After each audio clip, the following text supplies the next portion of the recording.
पानी का ration timing पर शासन करने वाले मकान मालिकों से आप परेशान हैं? क्या आपका मकान मालिक भी बहुत किचकिच करता है? क्या नोटबंदी की पीक पे आपको भी आपके मकान मालिक को करारे करारे नोट देने पड़े थे? क्या मकान मालकिन आपको छत पे आने से रोकती है? क्या आपके रिश्तेदारों के आने से आपकी मकान मालकिन के पिंटू का बीपी बढ़ जाता है? मेरी मकान मालिक इतनी वाहियात है जिसका जवाब नहीं। मतलब मैं रहता हूँ एक ओपन छत है सामने, तो अब उसका कहना है कि रोज पोछा लगाओ, रोज पोछा लगाओ। किसी को आने नहीं देते हैं। कोई अपने दोस्त को बुलाना हो तो बोलेंगे अरे बेटा किसी को बुला नहीं सकते, ऐसे बेटा बेटा करेंगे। उसके बाद वैसे विलन बन जाते हैं तुरंत लाइफ के। ऐसे ऐसे लोग हैं, ऐसे ऐसे लोग, मतलब दुनिया में किसी को ना दे ऐसे मकान मालिक। मेल फ्रेंड्स तो आ नहीं सकते, भाई भी नहीं आ सकता, पापा भी नहीं आ सकते, मतलब कोई आ ही नहीं सकता। मेल अटेंशन के नाम पे जीरो हो चुका है। और फोटो फ्रेम तक हम दीवार पे नहीं लगा सकते हैं। यार अपना घर है, रेंट दे रहे, लेकिन नहीं, आप ये नहीं कर सकते, आप वो नहीं कर सकते, आप रात को नहीं आ सकते। मकान मालिक ना होकर एकदम मम्मी हो गई।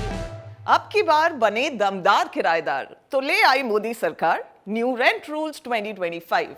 इसमें क्या है खास? लैंडलॉर्ड मैक्सिमम 2 महीने का रेंट ही एडवांस में ले सकते हैं। कमर्शियल प्रॉपर्टीज हुई तो लिमिट है 6 महीने की। दूसरा जरूरी नियम, सारे रेंट अग्रीमेंट 60 दिनों के अंदर डिजिटली स्टैम्प्ड और ऑनलाइन रजिस्टर कराना जरूरी है, नहीं तो 5,000 तक की चुंगी लग सकती है। पहले रजिस्ट्री ऑफिस में कोई वकील स्टैम्प पर साइन कर देता था, अब ऐसे कागज नहीं चलेंगे। डिजिटल स्टैम्प और रजिस्ट्रेशन होगा, माने सब कुछ लीगल और ट्रांसपेरेंट। मकान मालिक अब 12 महीने बाद ही रेंट बढ़ा सकता है, जिसके लिए उन्हें किराएदार को 90 दिन पहले रिटन नोटिस देना कंपलसरी है। लिख के दीजिए। आपके घर में कन्या राशि के आगमन या परपुरुष प्रवेश के भय से भयभीत मकान मालिक मॉरल पुलिसिंग का उद्देश्य लिए कभी भी भड़बड़ाते हुए घुस आते हैं? ईना चोलबो। मकान मालिक को अपने ही घर के इंस्पेक्शन या रिपेयर के लिए आने से पहले 24 घंटे का रिटन नोटिस देना होगा। और धक्के मारकर निकाल दूंगा वाली धमकी भी अब नहीं चलेगी, क्योंकि एविक्शन के लिए रेंट ट्रिब्यूनल से ऑर्डर लेना जरूरी है। और भी नियम है। मकान मालिक कहने पर भी 30 दिन तक टपकती छत नहीं सुधरवा रहे तो आप खुद ही करवाकर बिल रेंट में से काट सकते हैं। बाकी एक बात यह है कि पुलिस वेरिफिकेशन कंपलसरी हो गया है। दोस्त के फ्लैट पर लमलेट होकर 6-6 महीने पड़े रहने वालों के अच्छे दिन जाने वाले हैं। तो चलिए हम अपने न्यूज रूम के दोस्तों से जानते हैं कि इन्हें इनके मकान मालिक किस तरह से परेशान कर रहे हैं। मैं जिस घर में रहता था एक एग्रीमेंट हुआ, आइडियली 10% किराया बढ़ता है, लेकिन जैसे ही वो 11 महीने पूरे हुए मकान मालिक ने वो 10% की जगह सीधे करीब 27 से 30% बढ़ाने को बोला। तो मैंने कहा 10% ही बढ़ाइए। उन्होंने कहा नहीं नहीं यहाँ का तो रेट ही यही चल रहा है। तो फिर मैंने कहा चलिए फिर खाली ही करना, आप सीधे बताइए कि खाली करना है, ये 30% तो मैं नहीं दूंगा। खुद तो उनको बिल्कुल 1 तारीख की मॉर्निंग में ही रेंट चाहिए होता है। अगर उससे थोड़ा सा भी डिले हो जाए तो चिक चिक करने लगते हैं। लेकिन जब हम कुछ भी काम कराने को बोलें, जैसे गीज़र ठीक कराना है या डोर में कुछ इशू है, तो उसके लिए 1-1 महीना लटका के रखते हैं, समय पे काम नहीं कराते।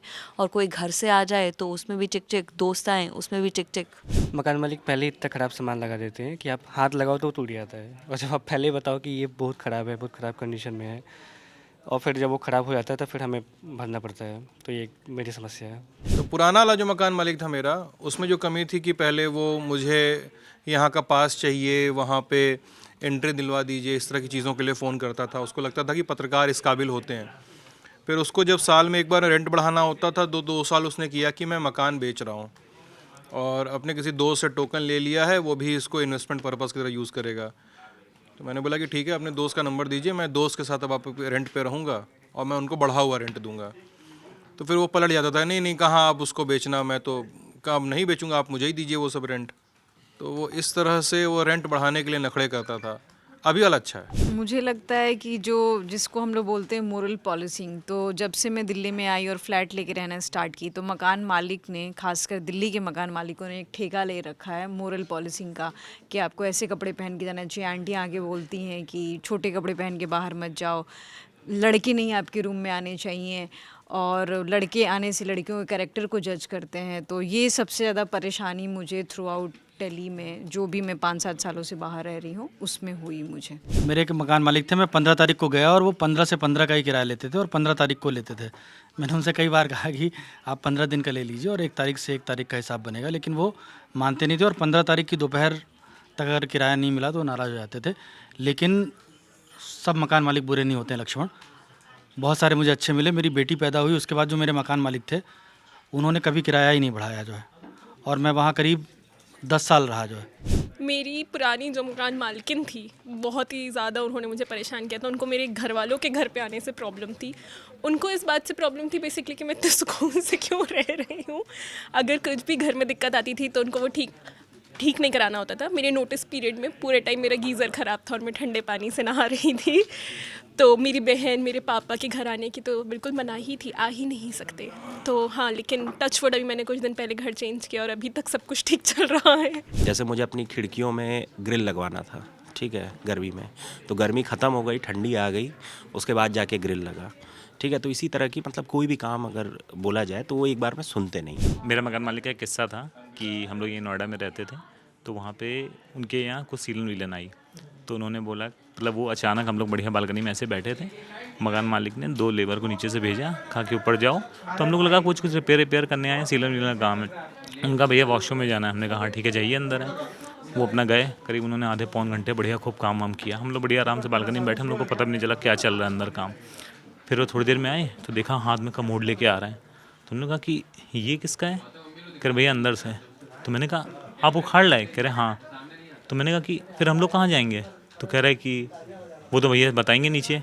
तुम लोग नीचे मकान मालिक पास लड़ देंगे। हम कहा भैया क्या इसको खुड़वा लिया आपने? कह रहे नहीं 2 दिन में लग जाएगा। मैंने कहा 2 दिन में लग जाएगा तो हम लोग कहाँ जाएंगे? अरे नहीं वो हो जाएगा एडजस्ट। मैंने कहा करे वो कल तक लगे। मैंने कहा भैया कम से कम 10 दिन लगेंगे इसमें। कह रहे नहीं ठीक हो जाएगा। मैंने यार कैसी बात कर रहे हो आप? और वो प्रॉपर जब हम लोग वॉशरूम में देखा तो वहाँ पूरा खाली मिट्टी और कम से कम आधा पैर तक पूरा एकदम खोखला कर दिया उन्होंने।